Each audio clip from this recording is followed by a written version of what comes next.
बंगाल में उबाल है, वजह है वक्फ संशोधन बिल।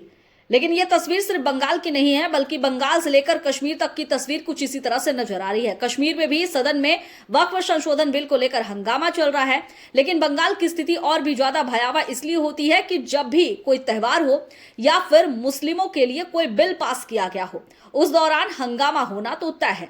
मंगलवार को भी वक्फ संशोधन बिल के खिलाफ रैली निकाली जा रही थी और इस रैली में पुलिस के द्वारा लाठी चार्ज किया गया, आंसू गैस के गोले छोड़े गए और इसके बाद स्थिति और भी ज्यादा बिगड़ती चली गई। आगजनी की घटना हुई, मारपीट की घटना हुई, पुलिस पर पथराव किया गया। नतीजा धारा 163 लगाना पड़ा और इंटरनेट सेवा बंद करनी पड़ी।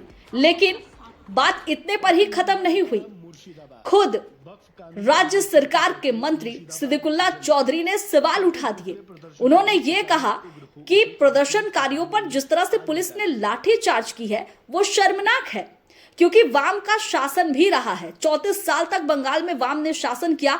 उस दौरान जब प्रदर्शनकारी प्रदर्शन करने के लिए उतरते थे तो इस तरह से बेरहमी से उनकी पिटाई नहीं की जाती थी, इतना अपमानित नहीं किया जाता था जितना कि टीएमसी सरकार में किया जा रहा है।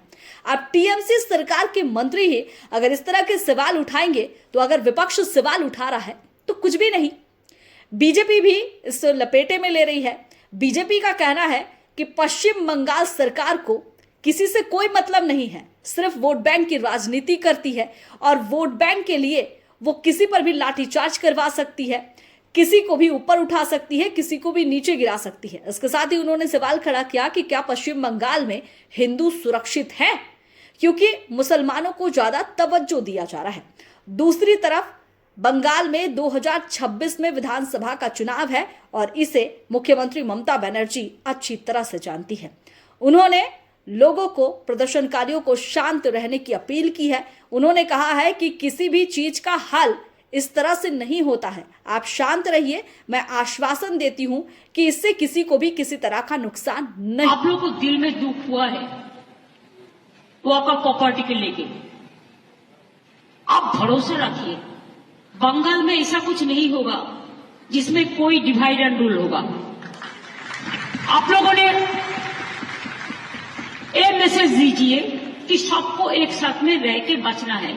हमारा ये दिक्कत है कि हमारा इधर में 33% माइनॉरिटीज है, तो हम क्या करेगा, उसको निकाल देगा और जो रहेगा उसको प्रोटेक्शन देना हमारा काम है। एंड भरोसा रखिए कि हम आपका खिलाफ में नहीं हैं।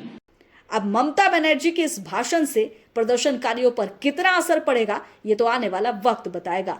फिलहाल मेरा ये वीडियो आपको कैसा लगा कमेंट करके जरूर बताइएगा।